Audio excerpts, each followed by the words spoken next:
had been teaching music at Westman Academy for 3 years when my life changed on a perfectly ordinary Tuesday afternoon in September.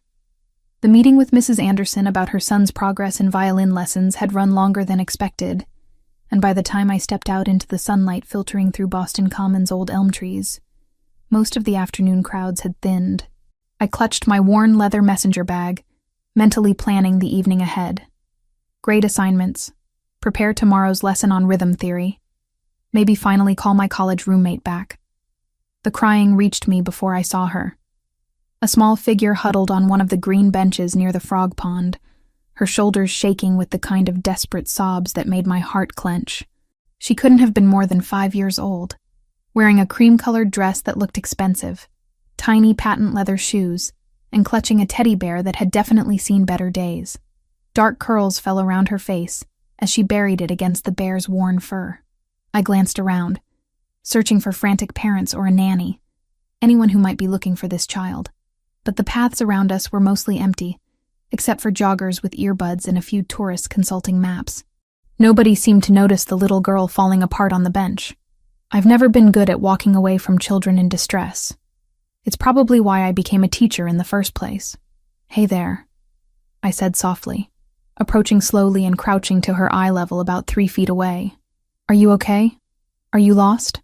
The little girl looked up, and I was struck by how large her brown eyes were, swimming with tears and terror. She said something that I didn't catch, her voice thick with crying. "Can you tell me your name?" I tried again, keeping my voice gentle. "I'm Taylor. I'm a teacher." She responded, but the words weren't English. My brain scrambled to place the language, catching the musical rhythm of it. Italian, maybe?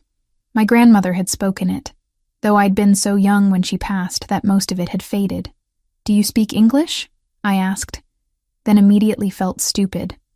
Of course she didn't, or she would have responded. I noticed the teddy bear she held had embroidery on its vest. I leaned slightly closer, trying to make out the letters. Orsetto. Definitely Italian. I racked my brain for anything my Nonna had taught me. I'd taken some Italian classes in college, partly to honor her memory, partly because I'd fallen in love with the language. It came back slowly. Rusty, but there. "Come to Chiami?" I asked carefully. "What's your name?" Switching into slow, careful Italian, even though the words felt rusty on my tongue. Her eyes widened slightly, a flash of hope breaking through the fear. "Chiara," she whispered. "Chiara," I repeated, offering a small smile. "That's a beautiful name." "My name is Taylor." Mi chiamo Taylor." She stared at me, still crying but not quite as hard. I desperately tried to remember more Italian, fragments of Nonna's voice mixing with half-forgotten college courses. "Dove sono I tuoi genitori?" I tried in broken Italian. "Where are your parents?" Then repeated more clearly in English. Fresh tears spilled down her cheeks, and she shook her head frantically, speaking rapid Italian that I could barely follow. Something about her papa, about being scared, about someone named Marco. I sat down on the bench, careful to maintain some distance so I wouldn't frighten her more. "Think, Taylor, what calmed kids when they were scared? Music. It always came back to music. My grandmother used to sing to me when I had nightmares after my parents died. An old Neapolitan lullaby, simple and sweet. I could still hear her voice sometimes, aged and warm, singing the words I'd memorized phonetically long before I understood what they meant. Almost without thinking, I started humming the melody. Chiara's crying stuttered to a stop. She looked at me with something like wonder, as I began singing softly, the Italian words feeling foreign, but familiar on my tongue. "Fa la nina, fa la nanna, nella braccia della mamma. Fa la nina bel bambin, fa la nanna bambin bel." I didn't remember all the verses, but I repeated the ones I knew, my voice barely above a whisper.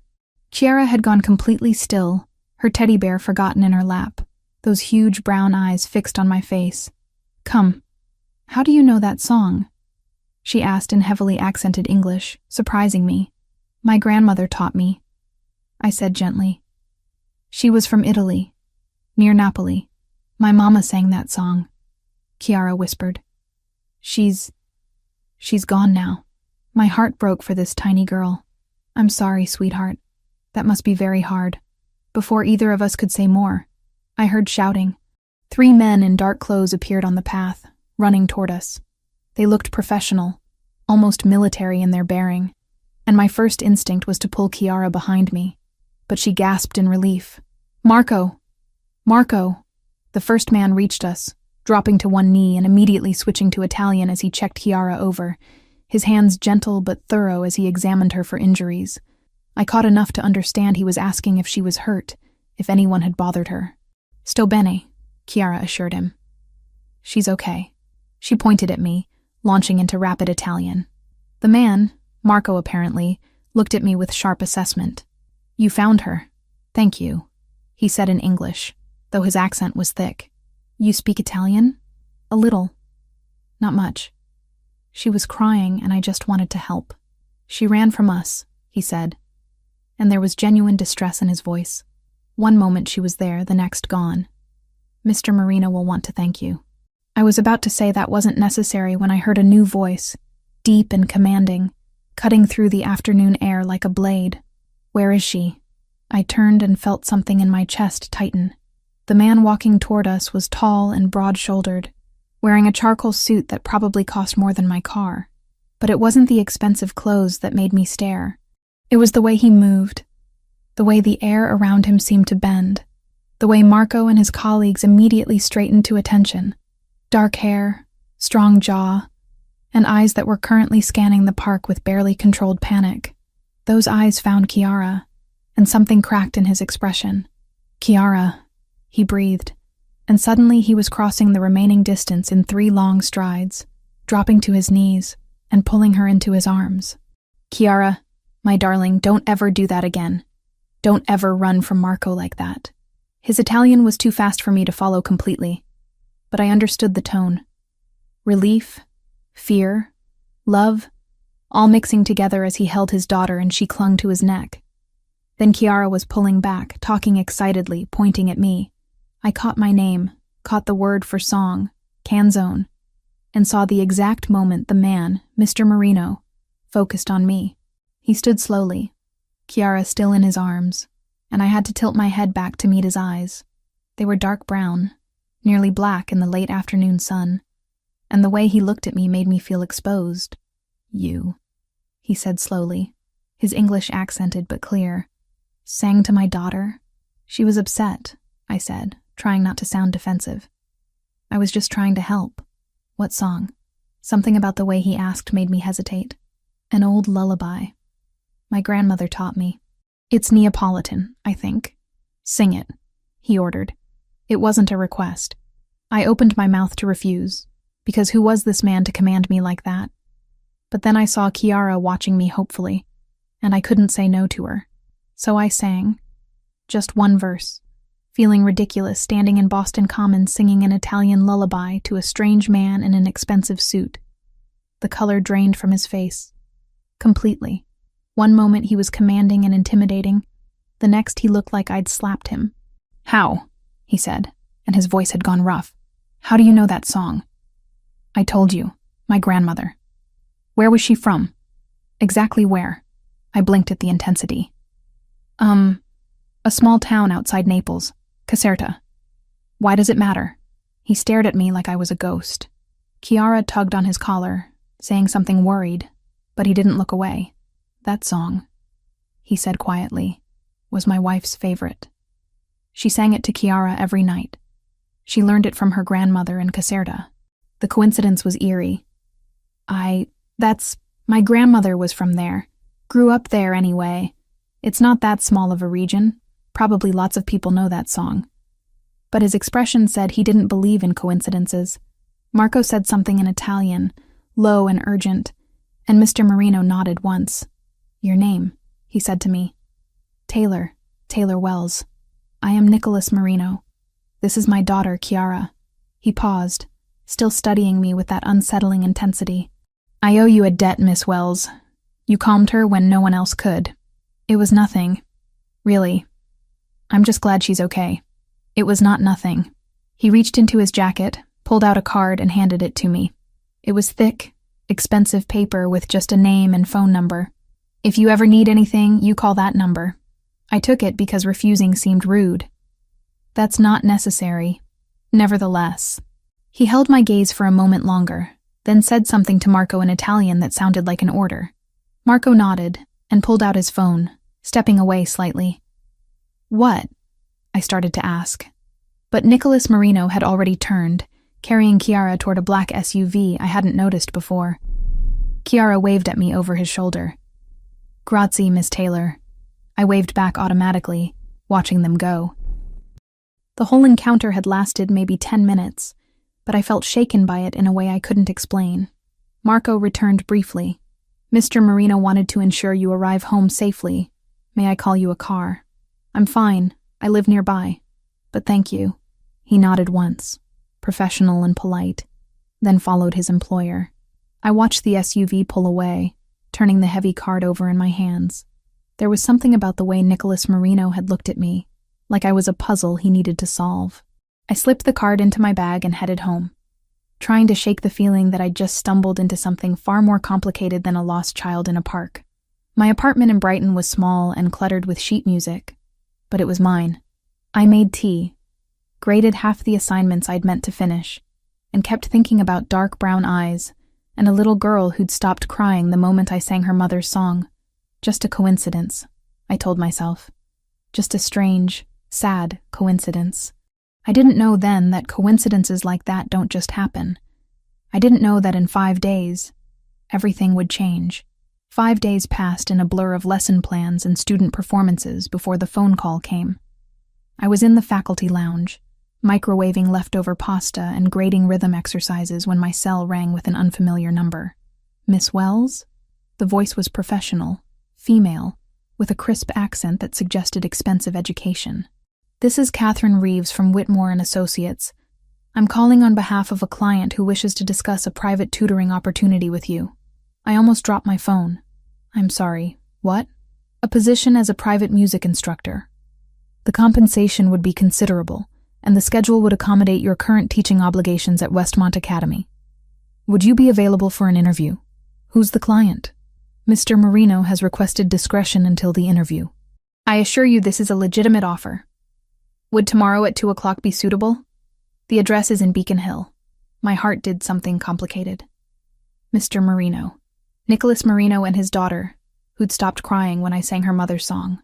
I hesitated. This was strange, wasn't it? But then I thought of Chiara's huge brown eyes and the way she'd clung to her teddy bear. Yes, tomorrow at 2. Catherine Reeves gave me an address on Mount Vernon Street and ended the call with practiced efficiency. I stared at my cooling pasta, appetite gone. My colleague Rachel appeared in the doorway, arms full of sheet music. You okay? You look like you've seen a ghost. Someone just offered me a private tutoring position. Like, completely out of nowhere. That's great. You've been saying you need extra income. What's the problem? The problem was, I couldn't shake the feeling that this was more complicated than a simple tutoring job, but I couldn't explain why, without sounding paranoid. Nothing, I said finally. Just unexpected. The next afternoon, I stood in front of a brownstone that probably cost more than I'd make in 10 lifetimes. Beacon Hill was beautiful in that effortless old money way. Brick sidewalks and gas lamps and window boxes overflowing with late summer flowers. The building at the address Catherine had given me was 4 stories of red brick with black shutters and a door that gleamed with fresh paint. I rang the bell, smoothing down my gray cardigan nervously. I'd chosen my most professional outfit, black pants and a white blouse under the cardigan, hoping I looked like someone you'd trust to teach your child. The door opened, and I recognized Marco from the park. He looked even more imposing in the brownstone's elegant hallway, but his expression softened slightly when he saw me. Miss Wells, please, come in. The interior was stunning in an understated way. Hardwood floors, cream walls with carefully chosen artwork, a curving staircase that led to upper floors. Classical music played softly from somewhere deeper in the house. It felt like a home, not a showcase. Mr. Marino is expecting you. This way, please. He led me through a hallway lined with photographs. I caught glimpses of Chiara at various ages, always with dark hair and those huge eyes. And in several frames, a beautiful woman with the same dark hair and warm smile. Chiara's mother, Alessia, Nicholas had called her. Marco opened a door to what appeared to be a study. Rich wood paneling, floor-to-ceiling bookshelves, a desk that looked antique. And standing by the window, silhouetted against the afternoon sun, Nicholas Marino. He turned, and I was struck again by how commanding his presence was. Today he wore a gray suit with the jacket off, sleeves rolled to his elbows. More relaxed than at the park, but no less intimidating. "Miss Wells, thank you for coming. Mr. Marino." I managed to keep my voice steady. "Your assistant said this was about a tutoring position? Please sit." He gestured to a leather chair facing the desk. I sat, and he moved to lean against the desk rather than sitting behind it. A power move, probably, but I appreciated being able to see his face clearly. "I want to hire you to work with Chiara. Music instruction primarily, but also general companionship. Someone who can connect with her. I don't understand. Surely you could find more qualified people. I teach elementary school. I'm not exactly a renowned music instructor. Qualifications aren't the issue." He studied me with those dark eyes. "Chiara hasn't spoken to anyone outside our immediate family since her mother died 8 months ago. Not to tutors, not to therapists, not to anyone. Until you." The weight of that statement settled over me. "I'm sorry. I can't imagine how hard that must be." "She spoke to you, in English. She hasn't done that with a stranger since Alessia passed." His voice caught slightly on his wife's name. "And when you sang to her, she calmed immediately. Do you understand how significant that is? The song was her mother's," I said softly. "It must have brought back memories. It was more than that." He moved to the window, looking out at the street. "Alessia used to sing that exact lullaby every night. She learned it from her grandmother in Caserta, the same town your grandmother was from. It's a small region, but not that small. There must be hundreds of people who know that song. Perhaps." He turned back to me. "But only one of them made my daughter speak for the first time in months." I didn't know what to say to that. The silence stretched between us. Not uncomfortable, but heavy with unspoken things. "I'll pay you $5,000 a month," Nicholas said abruptly. 3 sessions per week, after your school hours. You'll work with Chiara on music fundamentals, and more importantly, you'll help her find her voice again." I nearly choked. $5,000? That's 5 times what I make teaching. Is it not acceptable? It's more than acceptable. It's insane. Mr. Marino, I'm not a therapist. I'm just a music teacher. I don't know if I can help Chiara the way you're hoping. You already have helped her, more than anyone else has managed." He crossed back to the desk, pulled a folder from a drawer, and slid it toward me. "Contract terms. Read it over. Take your time." I opened the folder with shaking hands. The contract was straightforward, almost painfully so. 3 2-hour sessions per week, payment schedule, confidentiality agreement. That last part made me pause. Confidentiality? My family requires privacy, Miss Wells. I'm sure you understand. I thought about the way Marco and the other security had moved in the park. Military precision and barely concealed weapons. I thought about this house, this neighborhood, the way Nicholas carried himself like someone used to being obeyed without question. "What exactly is it you do, Mr. Marino? For work, I mean." "I manage various business interests, import, export, real estate, family enterprises." It was a non-answer, but delivered with such casual confidence that I almost let it go. Almost. "And you need your daughter's music teacher to sign a confidentiality agreement because—" His expression shifted, something like respect flickering in his eyes. "Because my business dealings sometimes attract unwanted attention, and anyone who enters my home becomes part of our circle, whether they intend to or not. I protect what's mine, Miss Wells, including the people who care for my daughter."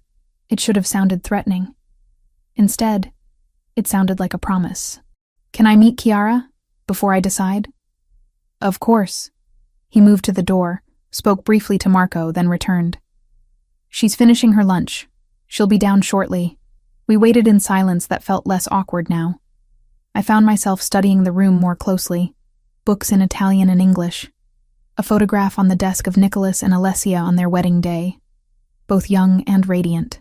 "How long were you married?" The question escaped before I could stop it. 7 years. We met in Rome when I was there for business. She was playing violin in a cafe near the Spanish Steps. A small smile touched his mouth. She said Americans had no appreciation for real music. I spent 3 hours proving her wrong. She sounds wonderful. She was. He looked at me directly. Chiara is all I have left of her. And for 8 months I've watched my daughter disappear into silence because I can't fix this. I can't bring her mother back. But maybe I can bring back the music her mother loved. Maybe that's enough. Before I could respond, the door opened and Chiara appeared. She wore a yellow dress today, her dark curls pulled back with a ribbon. And when she saw me, her entire face lit up. Miss Taylor. She ran across the room, stopped just short of me, suddenly shy. Hi, Chiara. It's good to see you again. Papa said you might come. Are you going to teach me music? Like Mama? My heart squeezed. Would you like me to? She nodded vigorously, then glanced at her father. Can she, Papa? Please? Nicholas looked at me with an expression I couldn't quite read. That's up to Miss Wells. She hasn't decided yet. Chiara turned those huge brown eyes on me, and I knew I was lost. How could I say no to this child who'd been through so much? I'd like to, if that's okay with you, I said to Chiara, but you have to promise to practice between our lessons. I promise everything. She was bouncing slightly on her toes. Can we start today? Chiara. Nicholas's voice was gentle but firm. Miss Wells needs time to review the contract and think about it. This is a big decision for her, but she already said yes. She said she'd like to. I laughed despite myself. How about this? I'll look over the contract tonight, and if everything looks good, I'll come back tomorrow and we can have our first lesson. Does that work? Chiara looked like she wanted to argue, but Nicholas nodded. That's fair. Thank you, Miss Wells. Please, call me Taylor. Taylor, he repeated, and somehow my name sounded different when he said it. Marco appeared to escort me out. As I stood to leave, Chiara grabbed my hand. You'll really come back? Promise? I promise, sweetheart. She released me reluctantly, and I followed Marco back through the elegant hallway to the front door. He handed me a card with his number. If you have questions about the household or schedule, call me. Mr. Marino values punctuality and discretion. I understand. I walked back down Mount Vernon Street toward the T station, the contract folder tucked under my arm, my mind spinning. $5,000 a month. A little girl who desperately needed help. A man who looked at me like I held answers to questions he hadn't asked yet. This was either the best opportunity I'd ever had or the biggest mistake I was about to make. I couldn't tell which. That night, I read the contract 3 times, called my college roommate who worked as a paralegal, and tried to talk myself into seeing red flags. But the contract was straightforward. The money was real, and when I closed my eyes, I saw Chiara's hopeful face. I called Catherine Reeves the next morning and accepted the position. 3 hours later, I was standing in the Marino Brownstone's music room, looking at a beautiful piano and trying not to feel overwhelmed by what I'd just agreed to. 7 weeks into working with Chiara, I arrived for our Tuesday evening session to find the brownstone transformed. Men I didn't recognize stood at strategic points along Mount Vernon Street, and when Marco opened the door, his usual composed expression had tightened into something harder. Miss Wells, he greeted me, but his attention kept flickering past me to the street. Please come in quickly. The hallway felt different. More guards, positioned near doorways, speaking in low Italian that cut off when I passed. The classical music that usually played softly through hidden speakers was absent, leaving the house wrapped in tense silence. Is everything all right? I asked Marco as he led me toward the music room. Mr. Marino will speak with you shortly. Please wait here. He left before I could ask more questions. I stood in the middle of the music room, my bag still over my shoulder, wondering if I should leave. Through the closed door, I could hear voices. Nicholas speaking rapidly in Italian, his tone sharp and commanding in a way I'd never heard before. The door opened, and Chiara ran in, followed by a woman I recognized as Maria, the housekeeper. Chiara's face was blotchy from crying, her usual brightness dimmed. Miss Taylor! She launched herself at me, and I caught her automatically, crouching down to her level. Hey, sweetheart, what's wrong? Papa says we can't have lessons today. He says you have to go home, and I don't want you to go home. I want to practice the song we started yesterday. Kiara. Nicholas's voice came from the doorway, controlled but strained. I told you, Miss Wells, and I need to talk first. But Papa, go with Maria. Now. There was no arguing with that tone. Chiara gave me one last desperate hug, before Maria gently guided her from the room.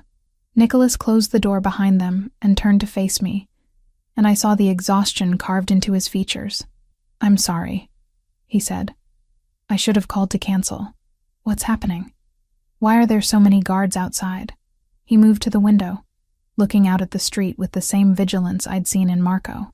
There's been a situation with some business associates. A disagreement that's escalated beyond what I anticipated. A disagreement. I set my bag down slowly.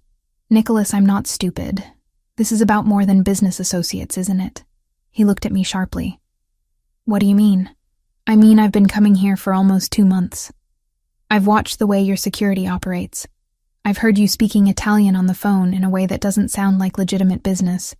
I've seen the way people defer to you, like you're not just wealthy but powerful in a way that has nothing to do with money, and you've said nothing. It wasn't my business. My job is to teach Kiara music, not to pry into your life. I crossed my arms. But if there's danger, if Kiara is at risk, then it becomes my business. So I'm asking directly, what's really going on? Nicholas studied me for a long moment, something shifting in his expression. Finally, he moved away from the window, gesturing to the piano bench. Sit. Please. We need to have a conversation I'd hoped to avoid. I sat, pulse quickening. He remained standing, hands in his pockets, choosing his words carefully. My family has operated in Boston for 3 generations. We handle matters that exist in the spaces between legal and illegal. Protection for businesses, resolution of disputes that can't go through official channels, import and export of goods that require discretion. Do you understand what I'm telling you? You run a criminal organization. The words came out steadier than I felt. We prefer to think of it as providing services the official systems fail to address. But yes, by legal definition, what I do is not entirely lawful. He watched my face carefully. Does this change things for you? I thought about Kiara's progress over the past weeks, how she'd gone from silent to singing simple melodies. I thought about the little girl who'd cried in the park, and the father who'd held her like she was his entire world. That depends, I said slowly. Are you a danger to Kiara? To me? Never to Kiara. She is everything. His voice dropped, and I would cut off my own hand before harming you. But I can't control what others might do to get to me. That's why the security. That's why the confidentiality agreement you signed. The situation today? Rivals. Russians, specifically.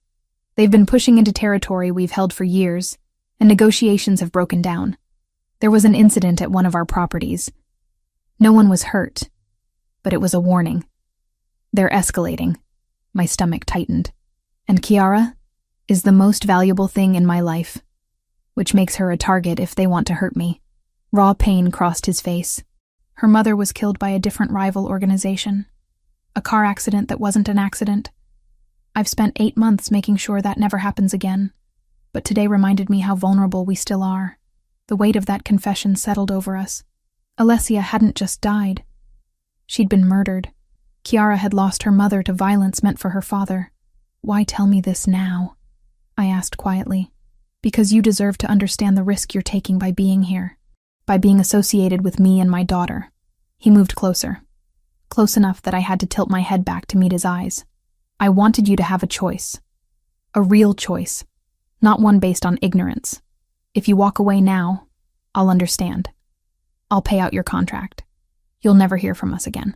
And if I stay, then you accept that being in our lives means being under my protection. It means security will watch you even outside this house. It means you'll sometimes see things or hear things that you'll need to forget. It means your safety becomes my responsibility. That sounds like a threat. It's a promise. I protect what's mine, Taylor. He said my name like something precious. But only if you choose this. I won't force you. I stood, needing to be on more equal footing. What about Kiara? What happens to her if I leave? She'll be devastated. But she'll survive. She survived worse. That decided it, really. I thought of that little girl who'd finally started speaking again, who'd smiled yesterday when she'd sung the chorus correctly for the first time. I thought of how she'd run to me today, needing comfort. "I'm not leaving," I said. "Kiara needs me. And I don't abandon people who need me just because things get complicated." Nicholas's expression shifted, relief and something deeper flashing across his features. "You understand this isn't a game? These people, they won't hesitate to use you if they see you as leverage. Then don't let them see me as leverage. You said you protect what's yours, so protect me if it comes to that. But I'm staying." He stepped closer, close enough that I could feel the heat of him. "You're either incredibly brave or incredibly foolish. Maybe both." I managed a small smile, but I made a promise to Kiara, and I keep my promises. Even knowing what I am, what I do, I thought about it, really thought about it. He was a criminal by any legal definition. He probably had blood on his hands, probably made decisions I'd never be comfortable knowing about. But he was also a father who loved his daughter desperately, who'd hired me because I'd made her smile, who looked at me like I was something rare and valuable. I don't know what you are, Nicholas. I don't think I want to know all of it. But I know you love Kiara. I know you've kept me safe since the day we met. And I know that scared little girl upstairs needs music lessons more than I need moral certainty. I held his gaze. So yes, even knowing what I know, I'm staying. He searched my face for a long moment, then nodded slowly. "Then we have terms to discuss. If you're staying, we do this properly. No more walking alone at night. Marco or another guard will drive you to and from school. You'll have a phone that connects directly to my security team. And you tell me immediately if anyone approaches you, asks about me, shows unusual interest. That's a lot of restrictions. That's the price of staying safe." His expression softened slightly. "I won't cage you, Taylor. But I won't watch another person I care about get hurt because I was careless." Another person I care about. The words hung between us, unexamined, but significant. "Okay," I said finally. "I can accept those terms. But I have conditions too. Kiara comes first. Always. If being around me puts her at greater risk, I walk away, no matter what you say. And you're honest with me about the danger. I can't make good decisions without information." Agreed. We stood there in the music room, classical instruments on the walls, late afternoon sun slanting through the windows, making a deal that felt far more binding than any contract. "Can I see Kiara?" I asked. "I don't want her thinking I abandoned her." Relief crossed his face. "She's been asking for you since Maria took her upstairs." He led me up to the second floor, to a room I hadn't seen before. Kiara's bedroom was perfect for a 5-year-old, soft yellows and creams, shelves full of books, a corner devoted to toys she rarely played with. She sat on her bed, tears drying on her cheeks, clutching the teddy bear from the park. "Miss Taylor!" She scrambled off the bed. "You didn't leave." I caught her in a hug. "Of course not. I told you I was staying, remember? But Papa said it might not be safe and you might not want to come anymore. And I was scared you wouldn't come back like... Her voice broke, like her mother. The unspoken words cut through me. "I'm not going anywhere, sweetheart. We're still going to have our lessons. And you're still going to practice. And we're going to keep working on music together. Okay?" She nodded against my shoulder. Nicholas stood in the doorway, watching us with an expression I couldn't quite read. "Maybe not tonight's lesson, though," I said gently to Kiara. "It's been a hard day, but tomorrow we'll have a longer session to make up for it. Promise?" I promise. When I finally left that evening, Marco drove me home in the black SUV I'd only seen from a distance. The ride was quiet. But before I got out, he turned to look at me. "Mr. Marino doesn't care about many people, Miss Wells. But he cares about you and Kiara. That makes you family. And we protect family. Thank you, Marco." "No, thank you. For not running. Most people would have." As I climbed the stairs to my apartment, I thought about how my life had shifted without me quite noticing. 7 weeks ago, I was just a music teacher. Now I was tangled up with a mob boss and his daughter, accepting security details and learning to live with danger. Rachel would think I was insane. Hell, I thought I was insane. But when I closed my eyes, I saw Kiara's hopeful face and Nicholas's quiet desperation, and I knew I'd made the right choice.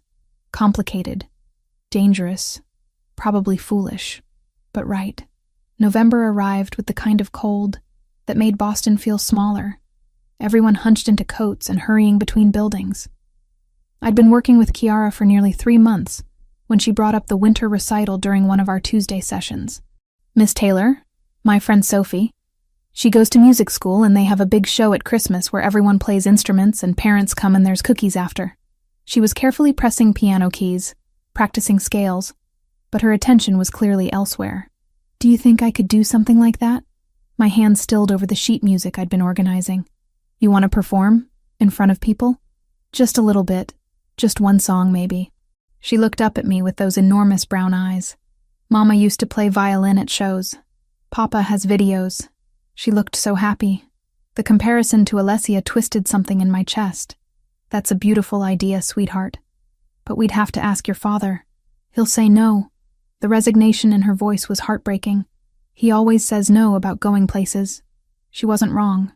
Nicholas had turned down every invitation that involved Kiara leaving the brownstone, or its immediately secured perimeter. Birthday parties, school visits, even the music store when we needed new sheet music. Marco went instead, following my detailed list. But I thought about Kiara's progress, how far she'd come from the silent child in the park. She deserved to share her music with the world. Let me talk to him, I said. No promises, but I'll try. That evening, Nicholas arrived home while I was packing up my materials. He looked tired, jacket off and tie loosened, but he smiled when he saw Kiara showing me her drawing of a piano. How was the lesson? Good. She's ready to move to more complex pieces. I hesitated. Can I talk to you for a minute? Alone? His expression shifted to concern, but he nodded. Kiara, go help Maria with dinner preparations, please. Once she'd skipped out, he turned to me. What's wrong? Nothing's wrong. I just wanted to discuss something Kiara brought up today. I explained about the recital, watching his face close down before I'd even finished. Nicholas, before you say no, the answer is no. You know why. I do, but I also know Kiara needs this. She needs to experience performing, to feel what her mother felt. Music isn't just about playing in empty rooms. It's about sharing it. You want me to put my daughter in a room full of strangers where anyone could be a threat. His voice was hard.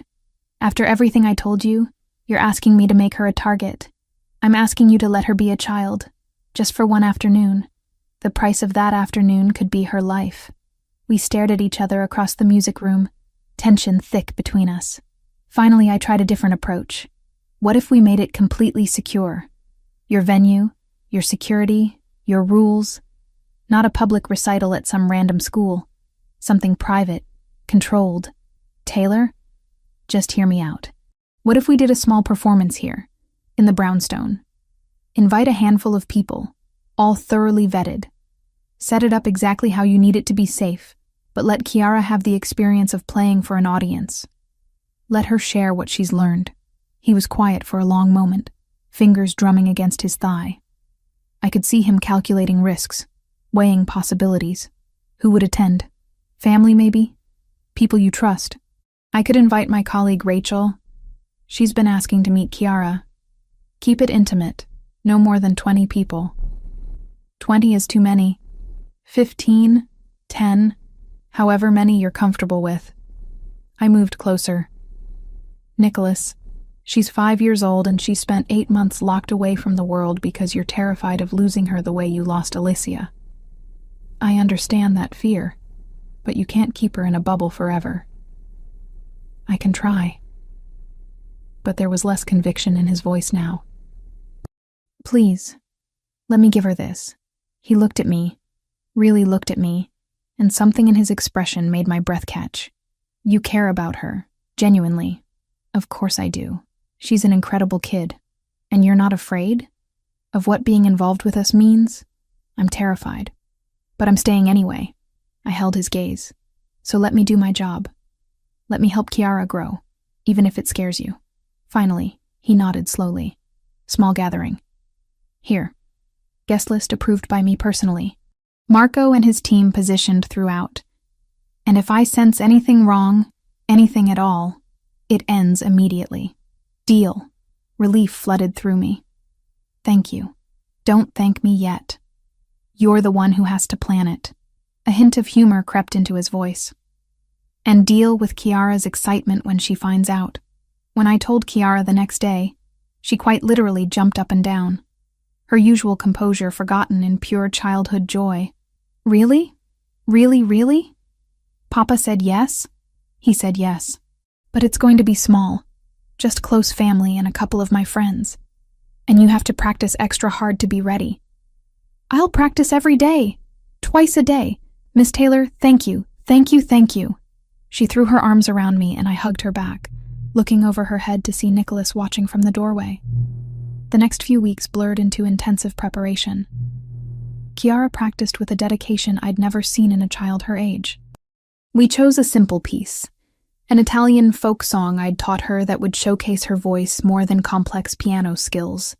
Nicholas threw himself into planning with the same intensity he probably brought to his business dealings. Every guest was vetted thoroughly. Marco and I had 3 separate meetings about security positioning. The Brownstones' music room was transformed into a miniature concert hall, chairs arranged in careful rows, lighting adjusted for optimal acoustics. The day of the recital, I arrived 3 hours early to find the house already humming with activity. Staff I'd never seen before moved through rooms, Maria directed food preparation, and Marco coordinated his team through an earpiece. I found Kiara in her bedroom, wearing a deep red velvet dress that Maria had helped her pick out. She was vibrating with nervous energy. What if I forget the words? What if I play the wrong notes? What if... Hey, I knelt in front of her, taking her small hands. Do you remember what I told you about performing? That the music lives in my heart, not just my fingers. Exactly. And if you make a mistake, you just keep going. The audience won't know it was wrong unless you stop. But what if Papa is disappointed? I smiled. Your father could never be disappointed in you. You know what he told me? That watching you perform is going to be the proudest moment of his life since you were born. Her eyes went wide. He said that? He did. It was true. Nicholas had confessed it to me last night. His voice rough with emotion we'd both pretended not to notice. The guests began arriving at 2 o'clock. I recognized Nicholas's sister, Lucia, who pulled me into a hug that surprised me. So you're the miracle worker I've heard about. Taylor, yes? I'm so glad to finally meet you. Likewise. Nicholas has mentioned you. She laughed. I'm sure he has. Probably complaining about my interference. Her expression turned serious. Thank you for what you've done for Kiara and for my brother. Before I could ask what she meant, Rachel appeared, eyes wide as she took in the elegant brownstone. Taylor Mitchell Wells, you have been holding out on me. This house is insane. It's not mine, I said quickly. This is my student's home. Your student's father is clearly doing well for himself. She lowered her voice. Is he single? Please tell me there's a tragic but romantic backstory. Rachel, I'm just saying, if you're not interested, can we not do this right now? But Nicholas chose that moment to appear, greeting guests with the easy authority of a man used to command. He looked devastating in a tailored navy suit, and I saw Rachel's eyes go wide. That's him? That's the father? She hissed in my ear. Taylor. Girl, why did you not mention he looks like that? Because it's not relevant to teaching his daughter music. It's relevant to my social life. Introduce me. I reluctantly made introductions. Nicholas was polite but distant with Rachel, his attention constantly flicking to the doorway where Kiara would enter, to Marco's position by the windows, to every detail that might pose a threat. By the time everyone was seated, about 12 people filled the small space. Nicholas sat in the front row, Lucia beside him. I stood near the piano, ready to accompany Kiara if she needed support. Maria dimmed the lights slightly. The room fell silent, and then Kiara appeared in the doorway, tiny in her red dress, but standing straight and brave. I saw Nicholas's throat work as he swallowed hard. His daughter, performing publicly for the first time since her mother died. The weight of that moment hung over all of us. Kiara walked to the piano, sat on the bench we'd adjusted for her height, and looked directly at her father. She didn't speak, just placed her hands on the keys and began to play. The Italian folk song filled the room, simple but beautiful. Her voice, when she started singing, was clear and sweet, carrying the lyrics about home and family and love that endures. I'd chosen it deliberately, knowing it was something Alessia might have sung. I watched Nicholas's face throughout the performance. He sat utterly still, barely breathing, tears gathering at the corners of his eyes that he didn't bother to hide. This was his daughter, alive and whole and making music her mother had loved. This was hope and healing wrapped in a 5-year-old's voice. When Chiara finished, the room erupted in applause. She stood and curtsied exactly as I'd taught her, then ran straight to her father.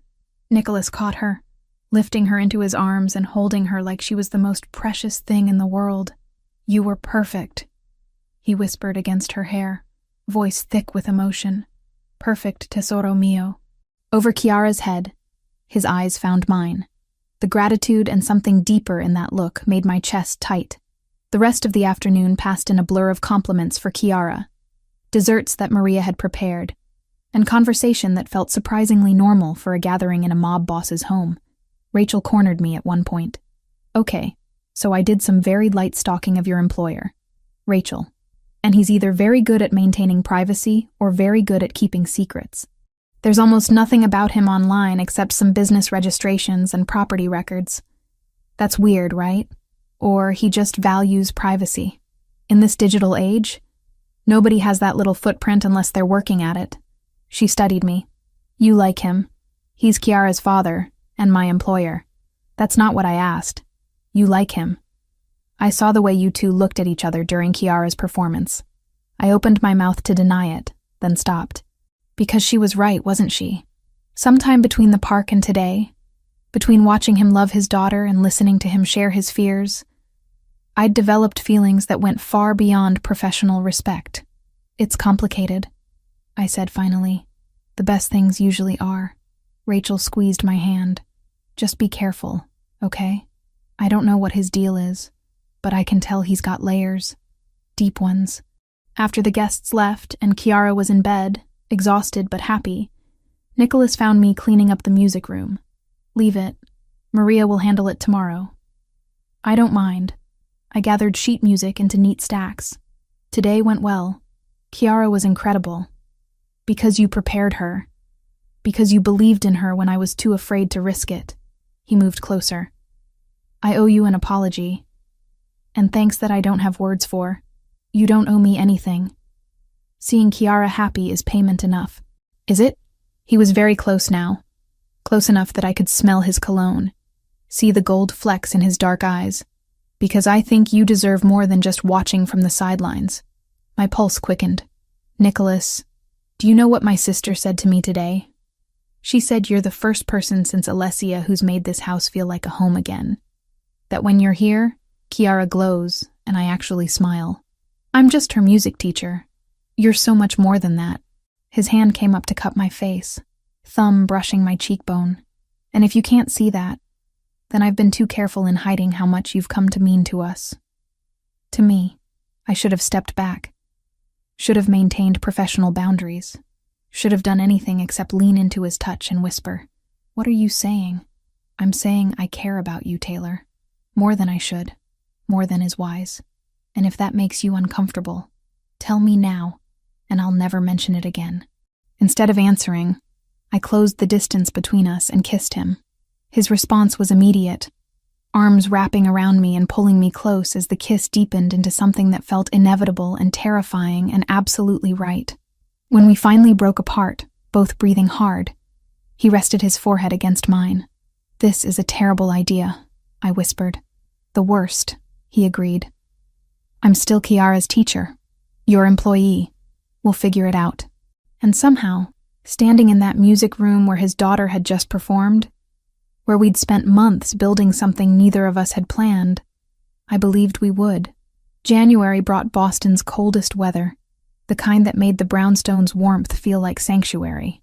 I'd been working with Chiara for 5 months now, but the dynamic had shifted into something far more complex than teacher and student. Nicholas and I hadn't defined what we were to each other exactly. We existed in a strange limbo, where I was still technically Kiara's tutor, still arrived 3 times a week for scheduled lessons, but now I also stayed for dinner almost every night. Now his hand found mine under the table while Kiara chattered about her day. Now he kissed me goodnight in the hallway before Marco drove me home.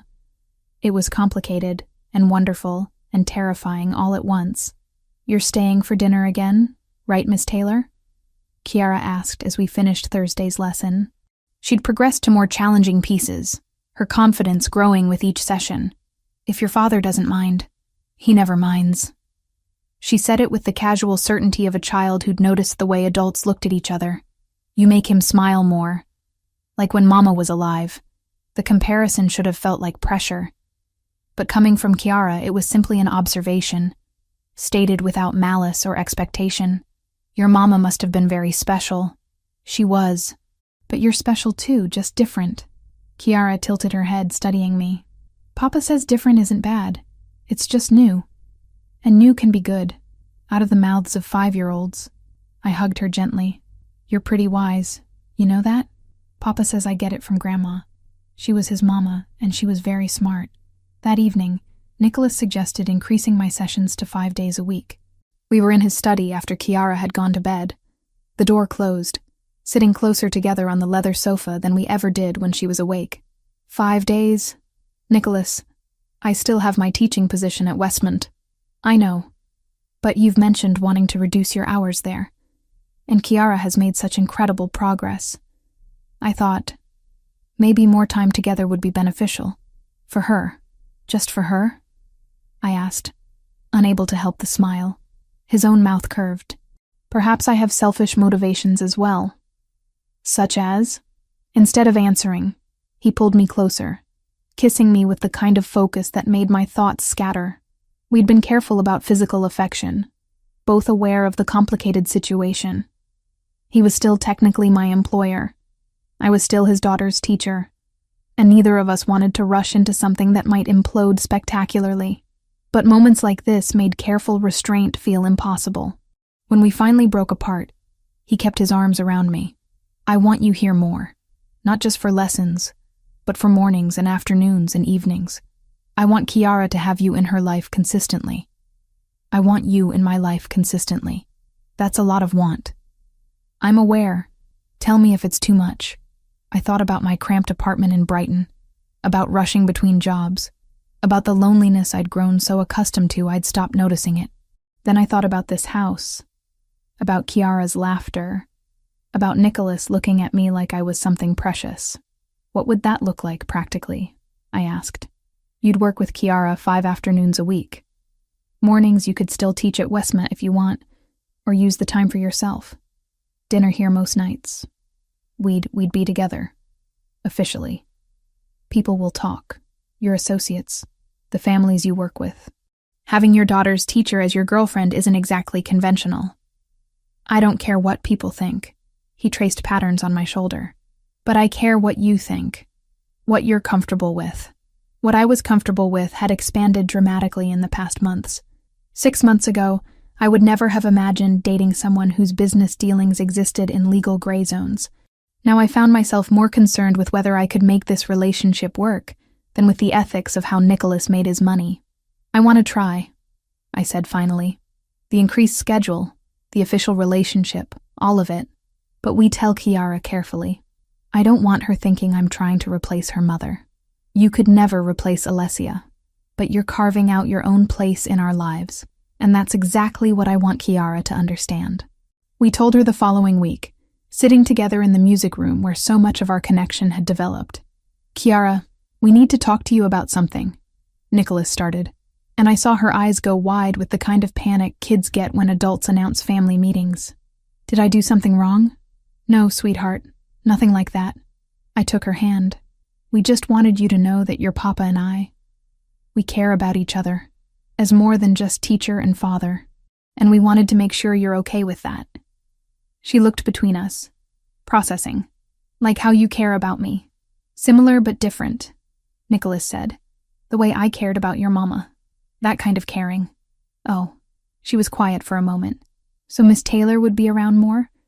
Like, maybe for breakfast and not just lessons? Would that be okay with you? I asked. To my surprise, she launched herself at me, hugging tight. Yes. I already pretend sometimes that you're my extra person, like how Sophie at music class has a mama and a stepmom. Not that you'd be my stepmom because Papa hasn't married you, but maybe like a special friend who's here lots. I looked at Nicholas over her head, saw him watching us with such tenderness it made my chest tight. A special friend who's here lots sounds perfect, I managed. The transition was smoother than I'd expected. I reduced my hours at Westmont to mornings only, which my principal accepted with surprising grace. Rachel had theories about why I was suddenly so invested in private tutoring, but I deflected with practiced ease. My new schedule meant arriving at the brownstone by noon, working with Kiara from 2 to 4, then staying through dinner and evening.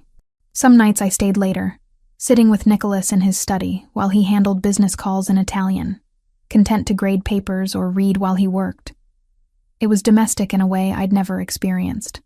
Comfortable. Right. The first crack in our carefully constructed world came on a Tuesday in late February. I was helping Kiara practice scales when Marco appeared in the doorway, his expression urgent. Mr. Marino needs to see you. Both of you. Now. Something in his tone made my stomach drop. I took Kiara's hand and we followed him to Nicholas's study, where I found him standing by the window, phone in hand, jaw tight with barely contained anger. What's wrong? I asked. He looked at Kiara, then at me, clearly weighing how much to say.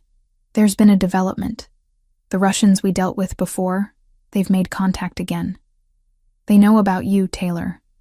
About your involvement with us. Ice flooded my veins. How? Someone talked.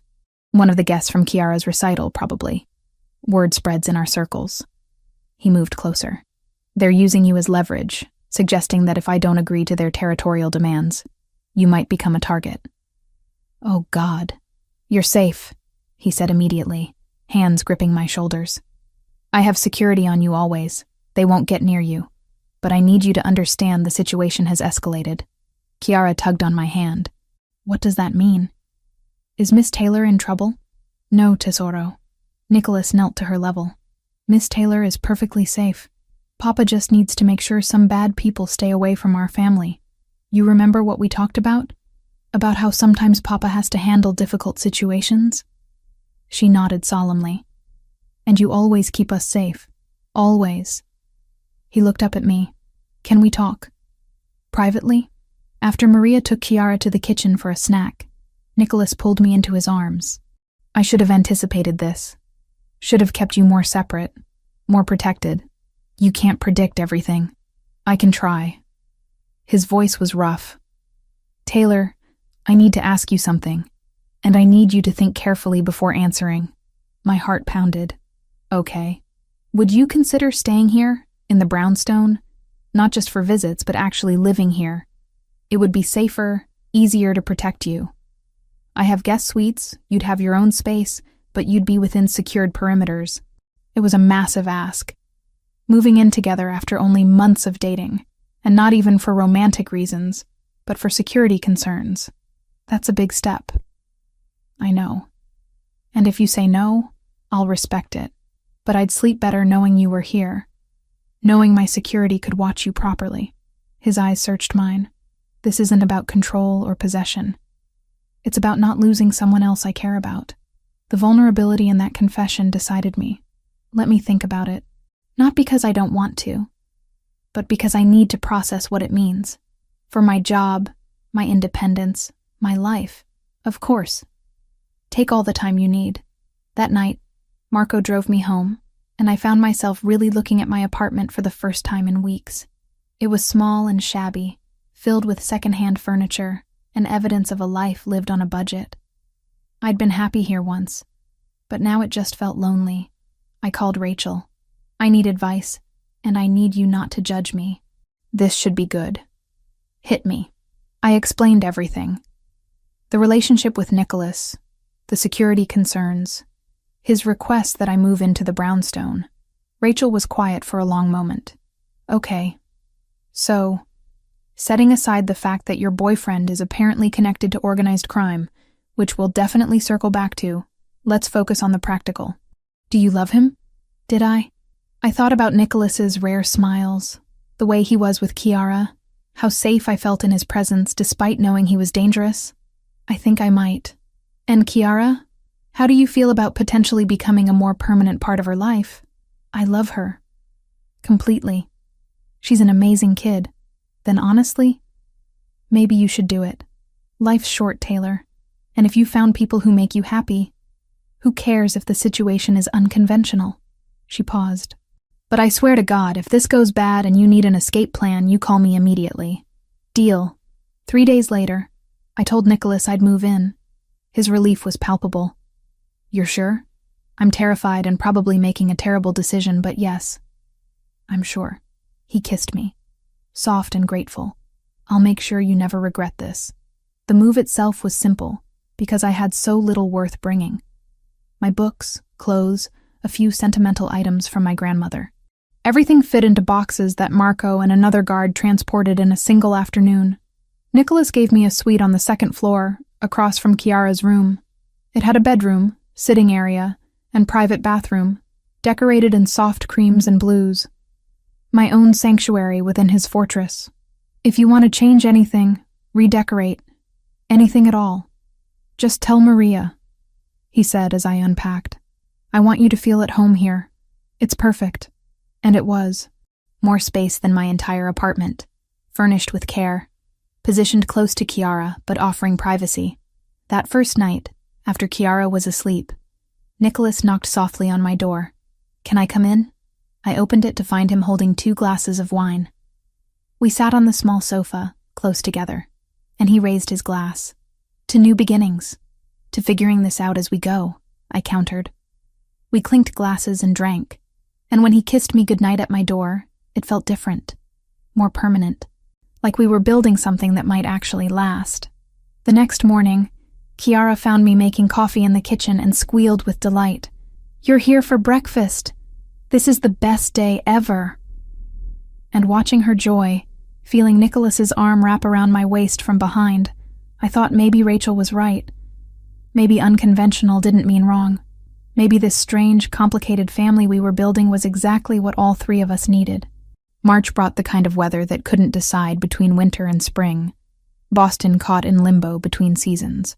I'd been living at the brownstone for 6 weeks, and while the arrangement worked better than I'd dared hope, the threat that had prompted my move remained unresolved. The Russians hadn't made any direct moves, but Nicholas's tension was palpable.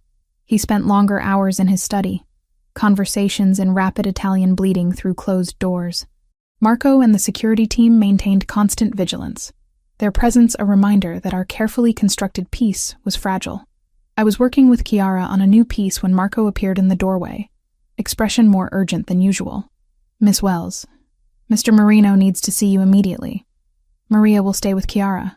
The seriousness in his tone made my stomach clench. Is he okay? He's fine. But it's important. I found Nicholas in his study, phone in one hand, other hand raking through his hair in visible frustration.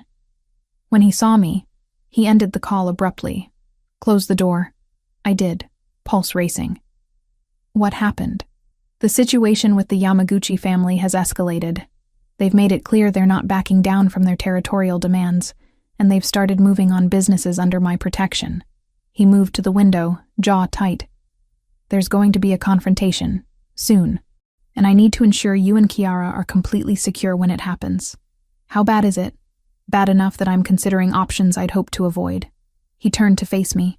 I need you to stay here, in the brownstone, until this is resolved. No going to Westmont, no leaving for any reason. Full lockdown. The request shouldn't have surprised me, but hearing it stated so bluntly made the danger feel immediate. For how long? I don't know. Days? Maybe a week. However long it takes to reach an understanding with them. Nicholas, I can't just disappear from my job without explanation. I've already spoken to your principal. Told him you have a family emergency and need temporary leave. It's handled. His expression was apologetic but firm. I know this isn't what you signed up for. I know it's controlling and unfair and a dozen other things. But I can't risk you or Kiara. Not when things are this volatile. I wanted to argue, to assert my independence. But the fear in his eyes stopped me. This wasn't about control. It was about a man terrified of losing the people he loved. Okay, I said quietly. I'll stay. But you have to promise me something. Anything. You keep yourself safe too. Kiara needs her father. And I need you to come back to us. He crossed to me in 3 strides, pulling me against him. I promise. This is business, not war. We'll negotiate, find common ground. I've done this before. Have you? Successfully? Most of the time. The honesty in his admission was somehow reassuring. He wasn't pretending there was no risk, just being realistic about the odds. That night, after Kiara was asleep, Nicholas came to my suite. We'd maintained separate bedrooms, partly for Kiara's sake, partly because neither of us wanted to rush the physical aspects of our relationship. But tonight felt different. Can I stay? He asked from the doorway. Just to sleep. I need to know you're close. I pulled back the covers in answer. He climbed in fully clothed, and I curled against his chest, listening to his heartbeat steady and strong. Tell me about Alessia, I said quietly. How did you meet? He was silent for a moment, then started speaking, voice low in the darkness. I was in Rome for business, handling some contracts my father had set up before he died. She was playing violin in a small cafe near the Spanish Steps, and the moment I heard her, I couldn't leave. I sat there for 3 hours, ordering coffee after coffee, just listening. His hand traced patterns on my shoulder. She noticed, eventually, came to my table during her break and told me I was making her nervous with all the staring. I smiled against his chest. What did you say? That I was sorry, but her music had made me forget how to be polite. She laughed and sat down, and we talked until the cafe closed. I extended my trip by a week, just to see her every day. She knew what you were, what your family did. Eventually, she didn't care, or she cared but loved me anyway. Said everyone has darkness. Mine just wore a better suit. His voice roughened. She made me want to be better. Not leave the business. She understood it was part of me, but be better at balancing it. More careful, more strategic, less reckless. Yeah, she sounds amazing. She was. And when she died, I thought that part of my life was over.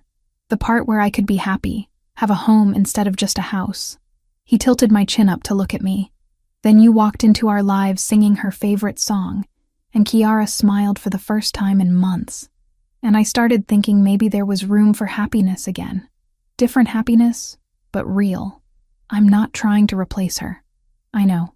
You couldn't if you tried. But you're carving out your own space in our lives, Taylor. Your own importance. And I'm grateful for it every day. We kissed, slow and sweet, and eventually drifted to sleep tangled together. When I woke in the pre-dawn darkness, he was already gone. But a note on the bedside table read, "Meetings all day. Stay safe. I love you." The words made my breath catch. We hadn't said them before, both cautious about moving too fast. But there they were, written in his neat handwriting, impossible to take back. I love you too, I thought, pressing the note to my chest.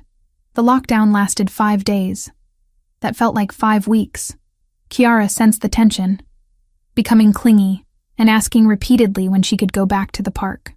I filled our time with extended lessons, baking with Maria, board games that made her giggle, normal activities in abnormal circumstances.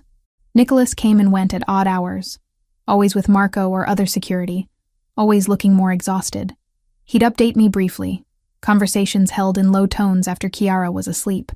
We're making progress. Yamaguchi has agreed to meet neutral territory, talk through terms. What kind of terms? Territory splits, profit sharing on certain operations, guarantees about non-interference in specific businesses. He rubbed his eyes. It's delicate.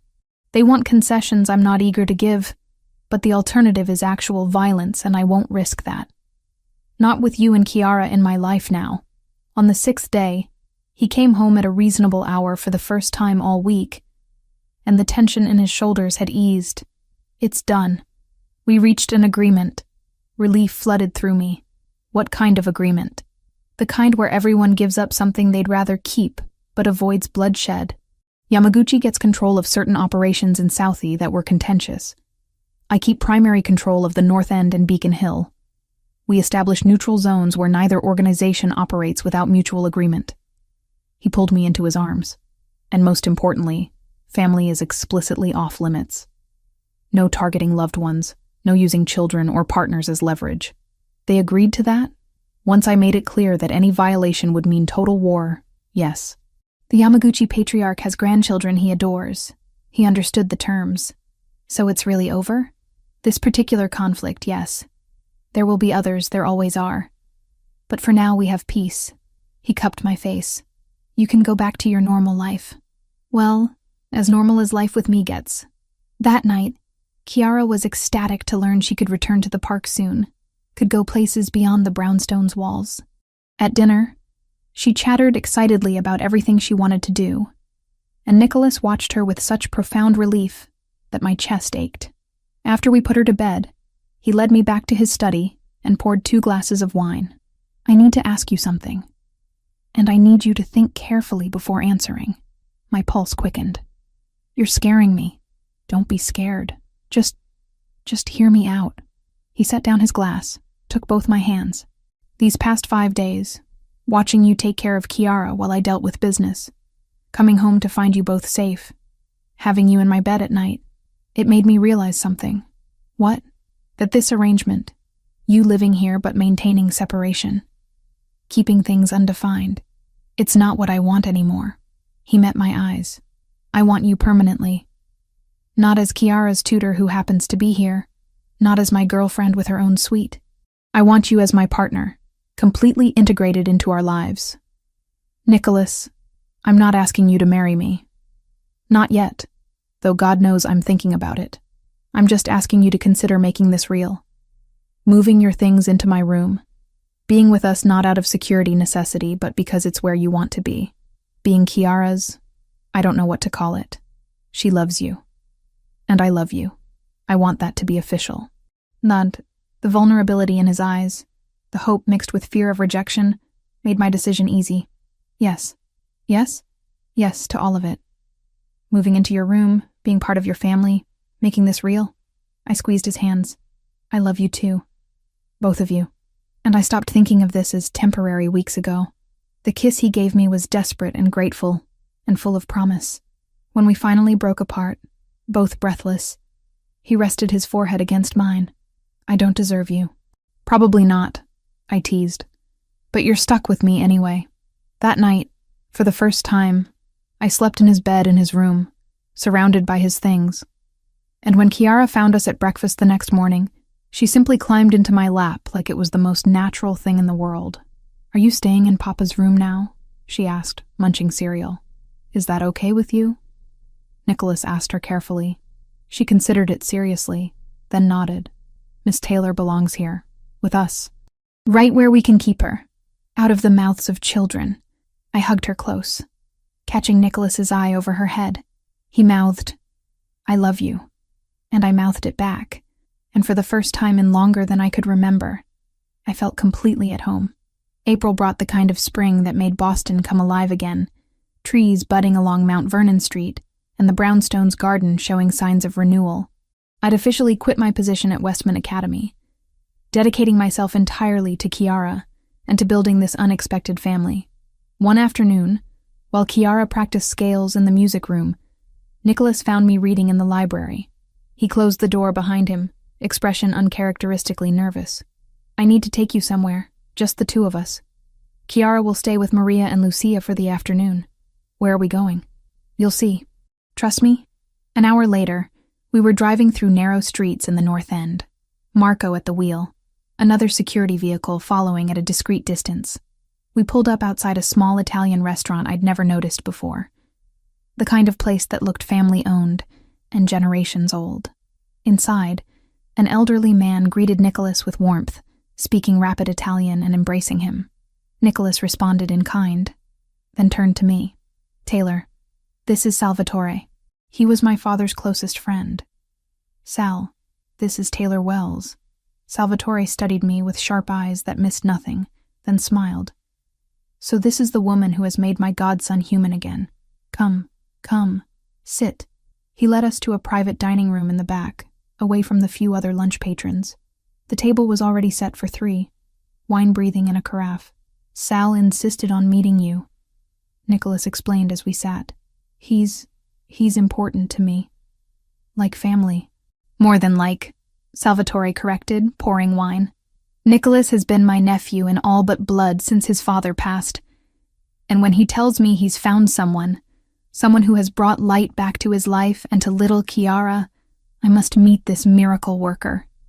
Over pasta that tasted like someone's grandmother had made it with love, Salvatore told stories about Nicholas's father, about the organization's history, about the delicate balance of power and respect that governed their world. He didn't shy away from the reality of what they did, but he also emphasized the codes they lived by.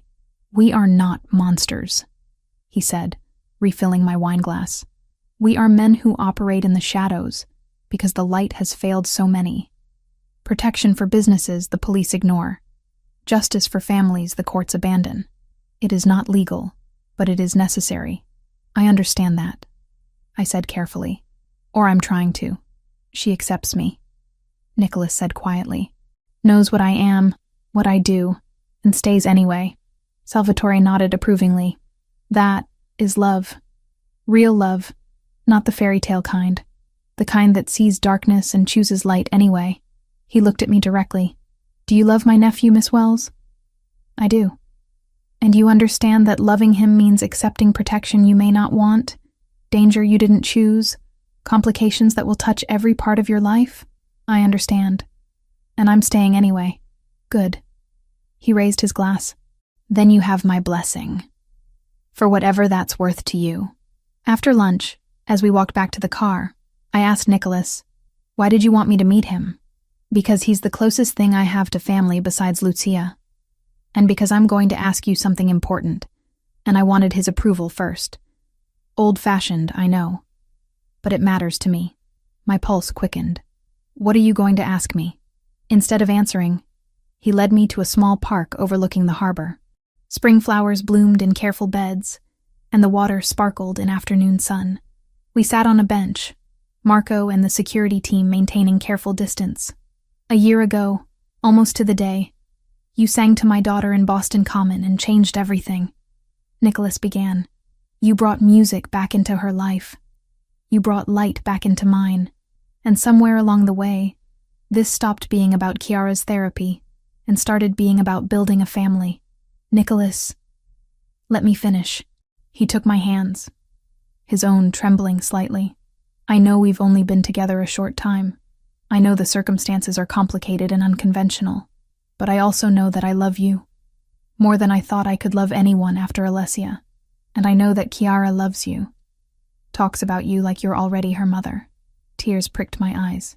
She does. She asked me last week if I was going to marry you, said you belong with us forever, not just for now. He pulled a small box from his pocket.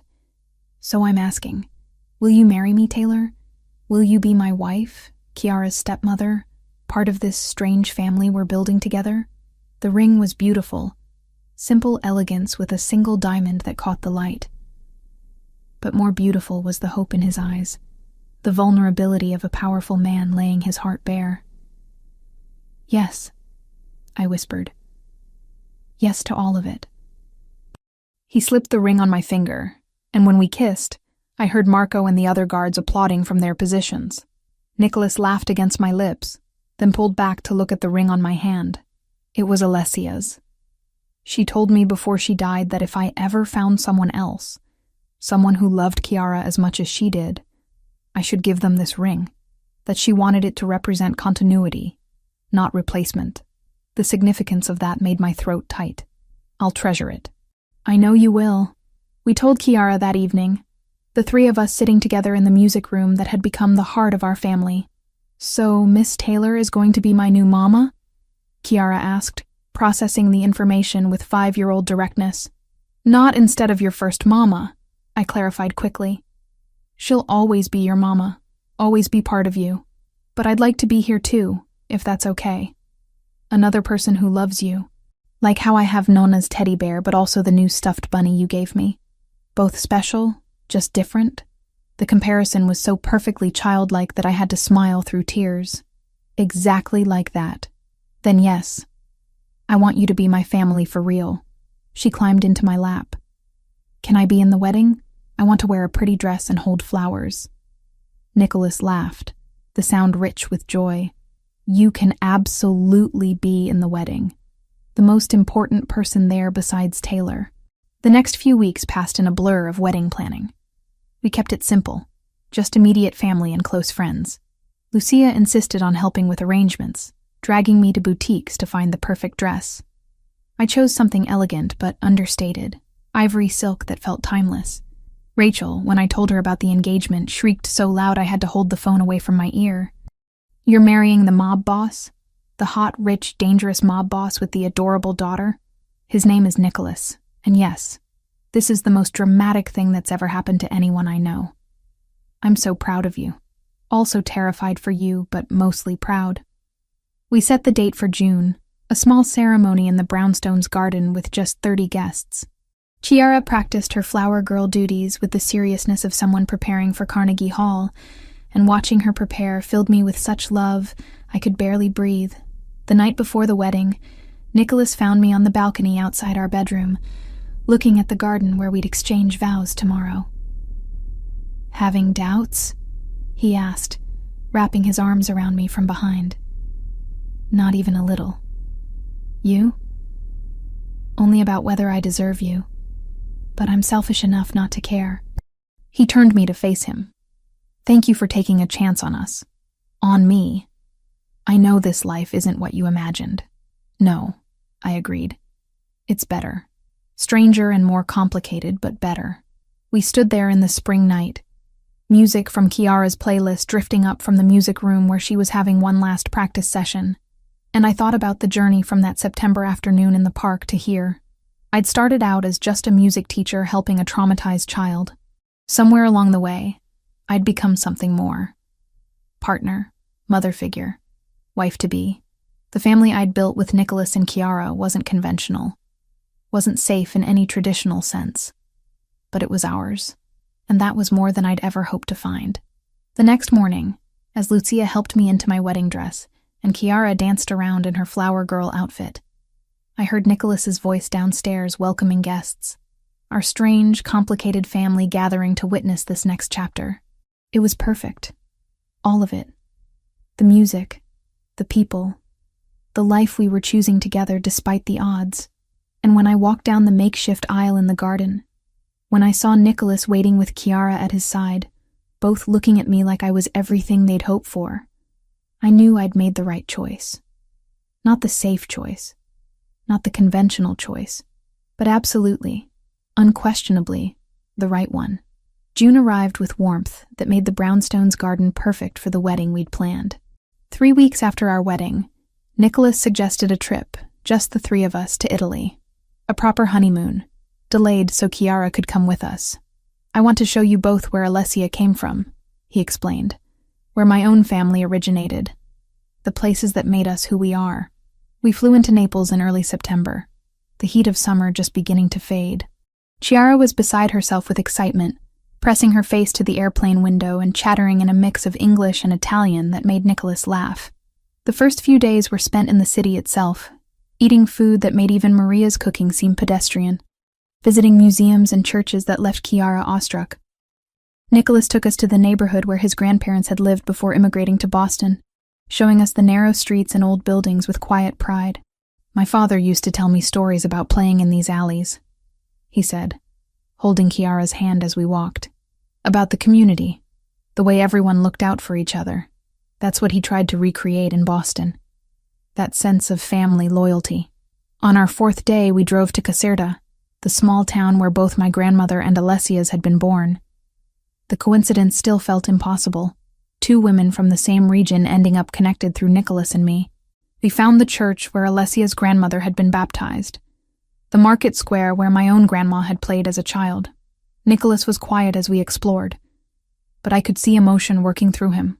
That night, After Chiara fell asleep in our hotel room, Nicholas and I stood on the balcony overlooking the town square, warm Italian air wrapping around us. "Thank you," he said quietly, "for coming here, for letting me share this with you, for honoring Alessia's memory while building our future. She's part of our story," I said simply, "part of what brought us together. I'll never forget that. She would have liked you, would have been grateful that Chiara has you." We stood in comfortable silence, watching lights twinkle across the old town.